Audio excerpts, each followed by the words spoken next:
Welcome back to another installment of Jerome's Random Projects. I had to buy a bike for work. This is that bike. It took me about, 10 minutes to assemble it. Assemble's probably a very liberal use of the word here. I put a seat on it and a wheel and some pedals. Not really assembly in the way that I used to have to assemble bikes growing up. Most of it came all done up, at least the fiddly bits that are kind of a pain for some folks, which is tightening the chain and getting it all adjusted. That was already done right out of the box, as you can see. So let's sit back and watch me assemble this in time lapse, and then I will show you the finished product. Alright, so that's her, all put together. About $200 worth of Chinese steel and rubber. Ordered on Amazon. Super cheap. It's got a couple other things I've got to do. The lights, I didn't realize it came with lights. That's pretty nifty. I already bought a set of really nice low profile lights. They've got to go on front and back, make sure it's nice and visible.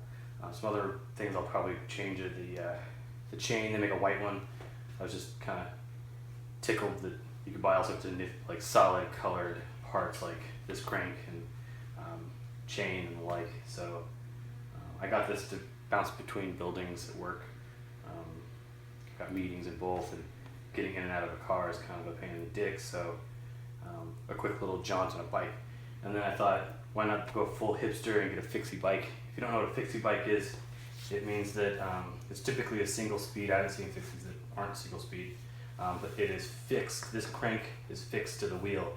So like a traditional bike, you pedal it, it goes forward, but if you pedal backwards, it goes backwards, and also it is fixed to it. So if you watch the crank, as you're rolling down the street, it is pedaling, it's rolling forward and pedaling, so you have no choice but to go with it.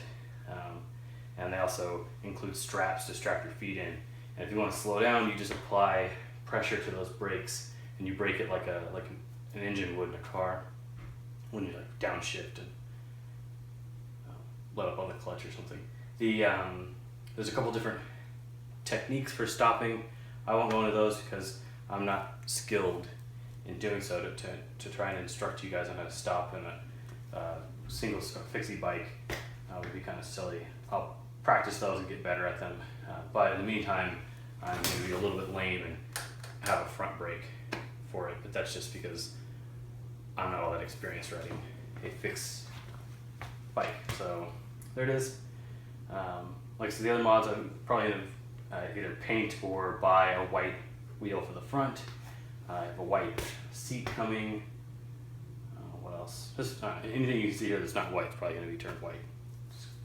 So that's fun. If you guys want to stay tuned for a future episode, I'm going to be adding some nifty reflective bits like these and some 3M tape to really make this thing pop in the dark when street lights and car headlights hit it. It's really important to be seen when you're out riding, especially in an urban environment. So stay tuned for that video. Alright, so it dawned on me that not everybody knows what a Presta valve is.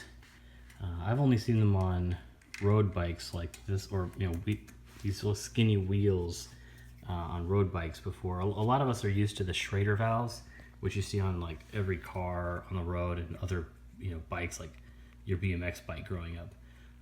These are supposed to be better. I'm not really sure how, except that I think there's less moving parts and less to fail here. It relies on a single seal here, and then the pressure from the tire actually pushes out and creates its own seal by pushing out. So the more pressure you have here, the more likely are you to have a good seal. You have to get a specific type of pump that claims to be able to do this. It's like a universal one. It's kind of a piece of crap. Who makes this? I don't know, some kind of little giant. The pump's nice. I shouldn't say it's a piece of crap, but the pump and the indicator are nice. But this thing is kind of a pain in the ass. Anyways, if you don't know what this is, if you don't know what Presta valve is or how to fill it, I will show you. So you're going to want to loosen up that little nut, and that lets this thing fall down right in there. That's the seal I was talking about. So not sealed, sealed, not sealed, sealed. It's that simple. And it's going to rely on the pressure coming from the pump to push, as there's more pressure on this side than there is inside in the tire, or on this side of the valve than there is in the tire. It would allow that pressure to go this way, and then but not back out. So loosen this guy up. Put our valve on here, nice and snug. Tighten it up.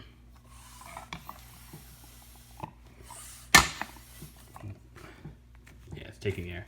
So these new tires, I like to go around and make sure that it's seated properly, that there isn't like some piece of, the lip of the tire poking out. Because once you start to really inflate it, it'll try and like bubble out of that. Push a tube out. And then you just pump it up like normal.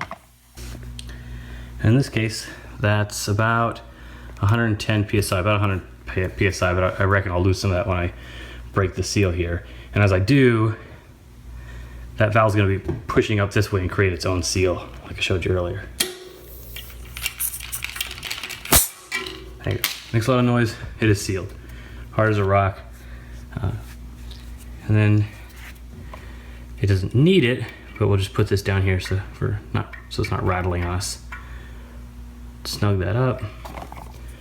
Dust cover. Again, this thing's not holding air in, it's just keeping dirt and debris from getting in there. And there you go.